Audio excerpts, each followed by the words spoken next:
Gimana rasanya kalau saya bilang, selama ini, pisang yang Anda anggap paling sehat justru jadi musuh diam-diam yang menghancurkan pencernaan dan merampas tidur nyenyak Anda?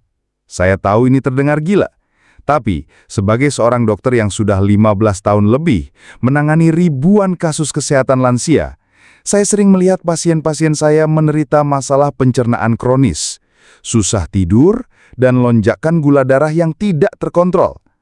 Dan tahu nggak, Bapak Ibu, biang keroknya seringkali cuma satu, kebiasaan sederhana dalam mengonsumsi pisang. Jadi, stop. Hentikan kebiasaan ini sekarang juga, atau pencernaan Anda akan hancur dan tidur nyenyak hanya tinggal mimpi. Assalamualaikum Bapak dan Ibu sahabat lansia sehat. Apa kabar hari ini? Semoga selalu dalam keadaan sehat walafiat. Terima kasih sudah meluangkan waktu untuk nonton video ini.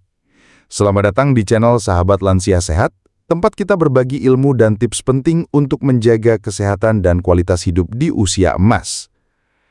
Bapak dan Ibu, pisang memang dikenal sebagai sumber energi instan, kaya potasium, vitamin C, dan serat. Namun, di balik semua kebaikannya, ada beberapa kesalahan fatal dalam mengonsumsi pisang, terutama bagi kita yang berusia 60 tahun ke atas. Kesalahan-kesalahan ini bisa memicu masalah serius pada pencernaan dan kualitas tidur. Kenapa begitu? Karena seiring bertambahnya usia, metabolisme melambat, sensitivitas insulin berubah, dan sistem pencernaan tidak seprima dulu. Apa yang aman untuk anak muda belum tentu cocok untuk tubuh lansia. Video ini akan membongkar tuntas 5 kesalahan paling umum yang mungkin tanpa Anda sadari telah Anda lakukan setiap hari. Kelima kesalahan ini justru bisa menghancurkan sistem pencernaan dan merampas tidur nyenyak Anda. Sebelum kita mulai, saya ingin tahu dari kota mana Anda menonton video ini dan berapa usia Anda. Silakan tulis di kolom komentar di bawah ya. Jangan lupa juga untuk like video ini dan subscribe channel Sahabat Lansia Sehat agar Anda tidak ketinggalan berbagai tips dan ilmu terbaru dari kami. Kesalahan pertama, mengonsumsi pisang di malam hari. Mungkin Anda berpikir makan pisang sebelum tidur adalah ide bagus untuk mengisi perut. Namun, bagi lansia, ini adalah kesalahan fatal yang bisa mengacaukan tidur. Pisang, terutama yang matang, memiliki indeks glikemik yang cukup tinggi. Ini berarti kandungan gulanya cepat diserap ke dalam darah, menyebabkan lonjakan gula darah yang signifikan. Saat gula darah melonjak di malam hari, tubuh akan bekerja keras untuk menurunkannya, yang bisa mengganggu produksi melatonin, hormon pemicu tidur.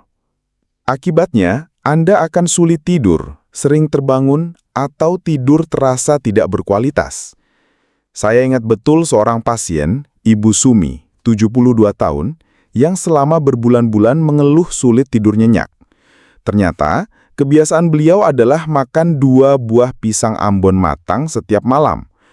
Setelah saya sarankan untuk mengganti kebiasaan itu dengan camilan yang lebih rendah gula seperti segenggam almond atau yogurt tawar, dalam waktu seminggu, beliau sudah merasakan perbaikan drastis pada tidurnya. Beliau sangat terkejut bagaimana hal sepele seperti waktu makan pisang bisa berdampak sebesar itu pada kualitas tidurnya. Tidak hanya tidur, lonjakan gula darah yang terjadi berulang kali di malam hari juga bisa membebani pankreas dan meningkatkan risiko resistensi insulin, yang merupakan cikal bakal diabetes tipe 2. Ingat, saat Anda tidur, tubuh seharusnya beristirahat dan melakukan proses perbaikan, bukan sibuk mengolah lonjakan gula. Oleh karena itu, hindari makan pisang setidaknya 2-3 jam sebelum waktu tidur Anda. Kesalahan kedua, memberi cucu pisang dalam jumlah berlebihan. Sebagai kakek nenek, wajar jika kita ingin memberikan yang terbaik untuk cucu-cucu tercinta. Pisang seringkali menjadi pilihan camilan yang dianggap paling sehat dan praktis untuk anak-anak. Namun konsumsi pisang berlebihan, terutama pada balita, dapat menyebabkan masalah pencernaan seperti sembelit dan perut kembung.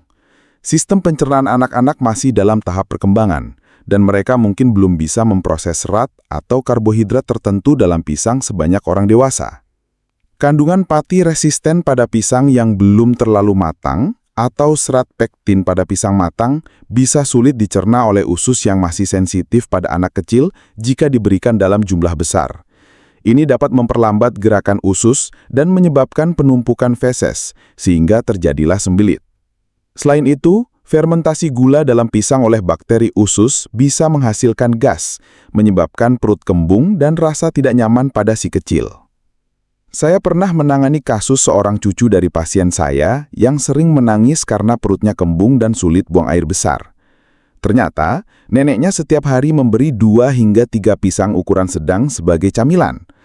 Setelah saya sarankan untuk membatasi pisang menjadi separuh atau 1 buah kecil per hari dan menambahkan variasi buah lain, serta cukup air, masalah pencernaan si kecil pun teratasi. Ingat, apapun yang berlebihan itu tidak baik, bahkan untuk makanan sehat sekalipun. Kesalahan ketiga, menggabungkan pisang dengan produk tepung putih. Kombinasi pisang dengan produk tepung putih, seperti roti putih, kue, atau biskuit, adalah bom glikemik yang sangat berbahaya bagi kadar gula darah. Mengapa? Karena kedua jenis makanan ini sama-sama kaya karbohidrat sederhana yang sangat cepat dipecah menjadi gula di dalam tubuh. Pisang matang sudah memiliki gula alami yang tinggi, dan tepung putih juga diubah menjadi glukosa dengan sangat cepat. Ketika Anda mengkonsumsi kombinasi ini, gula darah Anda akan melonjak drastis dan tiba-tiba. Lonjakan gula darah yang ekstrim ini memaksa pankreas bekerja sangat keras memproduksi insulin dalam jumlah besar. Jika ini terjadi berulang kali, dalam jangka panjang bisa memicu resistensi insulin yang pada akhirnya meningkatkan risiko diabetes tipe 2 dan masalah kesehatan lainnya. Selain itu, kombinasi ini juga bisa memicu fermentasi berlebihan di usus, menyebabkan perut kembung dan gas yang tidak nyaman. Penting untuk dipahami bahwa tubuh lansia cenderung lebih lambat dalam memproses gula dibandingkan saat muda.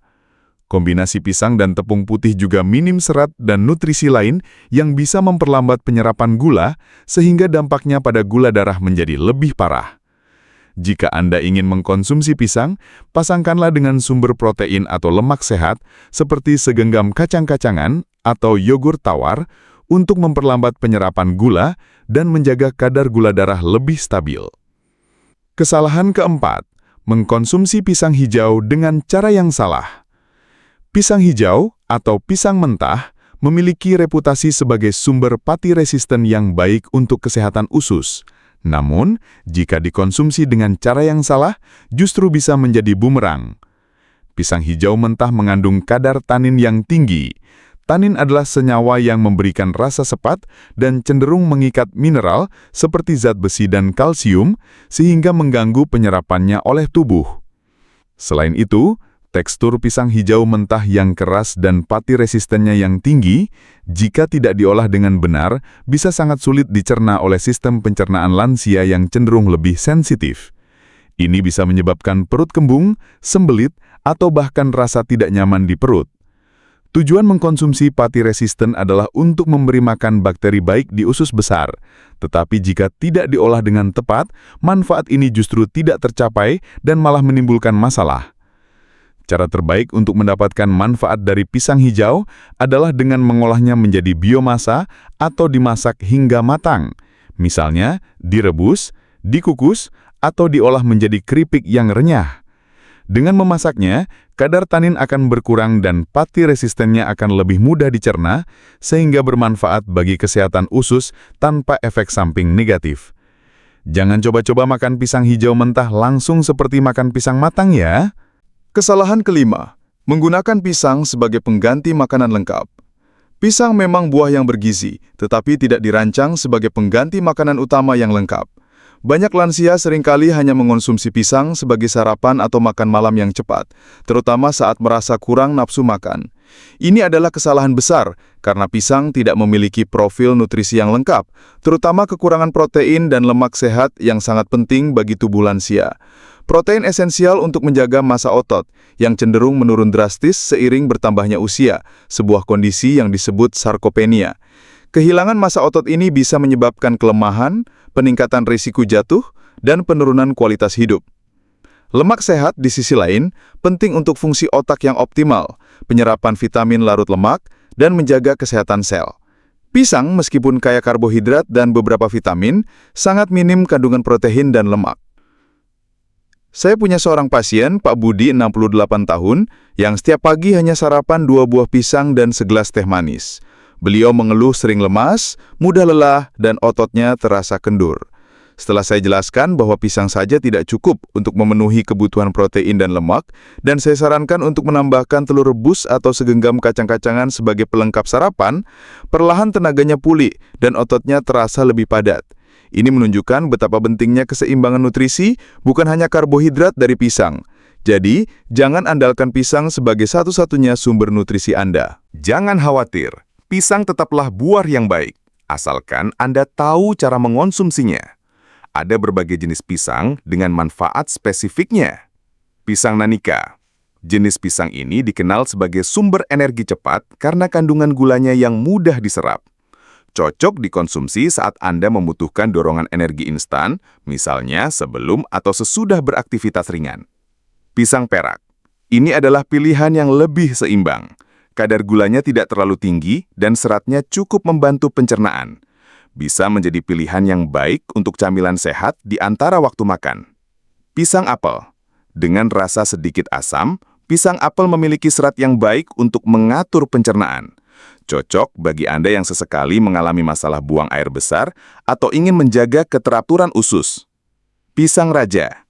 Pisang Raja, terutama yang belum terlalu matang, kaya akan pati resisten. Jika diolah dengan benar, misalnya dikukus atau direbus, pati ini akan menjadi prebiotik yang memberi makan bakteri baik di usus Anda. Sangat baik untuk kesehatan mikrobioma usus. Pisang hijau. Seperti yang sudah dibahas, pisang hijau adalah transformator kesehatan usus jika diolah benar. Kandungan pati resistennya yang tinggi sangat bermanfaat untuk kesehatan pencernaan, asalkan tidak dimakan mentah. Untuk Anda yang ingin memaksimalkan manfaat pisang dan meningkatkan vitalitas, saya akan bagikan sebuah resep leluhur bernama Vitality Formula. Resep ini sudah terbukti membantu banyak pasien saya meningkatkan energi, menyeimbangkan pencernaan, dan mengurangi peradangan. Untuk membuat Vitality Formula, Anda membutuhkan 1 buah pisang matang ukuran sedang, sekitar 100-120 gram, 2 sendok makan serpihan gandum utuh atau oatmeal, 1/4 sendok teh kunyit bubuk, 1/4 sendok teh kayu manis bubuk, 1 sendok teh biji rami atau flaxseed yang sudah digiling, 150 ml air hangat atau susu rendah lemak. Cara membuatnya, lumatkan pisang hingga halus, campurkan dengan serpihan gandum, kunyit, kayu manis, dan biji rami. Tambahkan air hangat atau susu, aduk rata hingga menjadi bubur. Anda bisa mengonsumsi ini sebagai sarapan atau camilan di pagi hari. Resep ini menggabungkan serat, antioksidan, dan lemak sehat yang sangat baik untuk pencernaan, gula darah stabil, dan energi. Takaran ini aman dan direkomendasikan untuk lansia. Nah, setelah mengetahui berbagai kesalahan dan jenis pisang yang bermanfaat, sekarang mari kita bahas solusinya, agar Anda bisa tetap menikmati pisang tanpa khawatir. 1. Untuk konsumsi pisang di malam hari, hindari makan pisang 2-3 jam sebelum tidur.